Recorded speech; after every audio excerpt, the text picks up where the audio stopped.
Hello, my name is Beate Jensen and I am the Cultural Resource Manager here at Gari Melchers Home and Studio at Belmont. And we became the stewards of this house in 2008, and since then we've been taking care of the building. It was in a very bad shape when we got it, and we have been working with volunteers to restore it since then. The house is important because this represents buildings that used to be very common. This is the kind of housing that people lived in, but very few have survived. The house represents a period from the post-Civil War up through really to modern days when Miss Roots died in the house. Fannie Roots was born in the house in 1914 and passed away in 2004, so she had 90 years that she lived in this house. There were 3 girls and 3 boys. And her father was well-known worker in the area, and I think her mother was the one who kind of kept the house and hearth going. And she was just known for living on this corner where people passed by day after day and had beautiful flowers. And she was often seen sitting outside, waving her cane and wearing a hat and saying hello to all the people who passed by. Well, it was a sort of very traditional yard, as you say, not a garden. She had, you can see shrubs that she pruned separately into little bushes and just maintained it quite well. There was also been told that she used to grow beans on her fences and had a vegetable garden here and chickens. So in the past, this was quite a lovely spot and lively spot.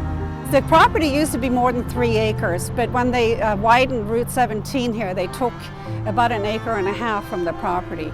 So today it's just under 2 acres, I think. And as you said, yes, we have a shed here that was the chicken house and also where she kept her wood for her wood fire.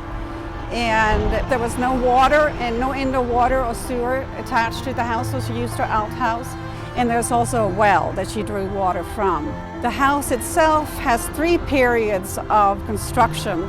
The first is, we're not quite sure when it was built, but it was post-Civil War. In about 1880 is when we know that it was here, the first house.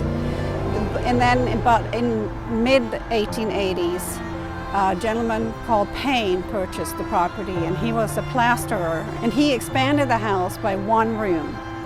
And then when Fannie's father, Willie Roots, purchased the property in 1912, he made his additions and changes to the house. So we can see several different periods as you walk through the house. You can see how it evolved over time. Likewise, when we did the restoration, and the house was in a very bad shape when we received it. It had been sitting empty for 4 years. So the roof had collapsed. There was water penetration, there was rotted sills. It was really quite a mess. But as we have been restoring very slowly, we have been making sure that we replace in kind and use the same kind of building techniques and materials.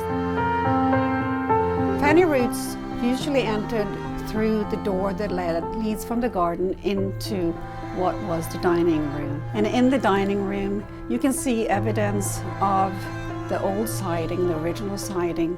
What you also see are the beautiful plaster walls that Mr. Payne put in, as well as the baseboards that he painted red, a bright red. And when the plaster started to fail, people will start putting up wallpaper just to cover the plaster as it was coming down because it was falling off, and it also served as insulation.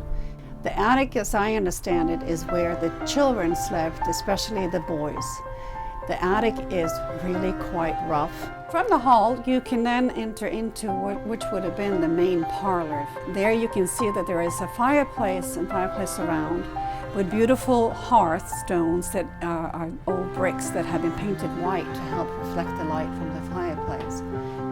In the kitchen, you can really see how the house has developed over time.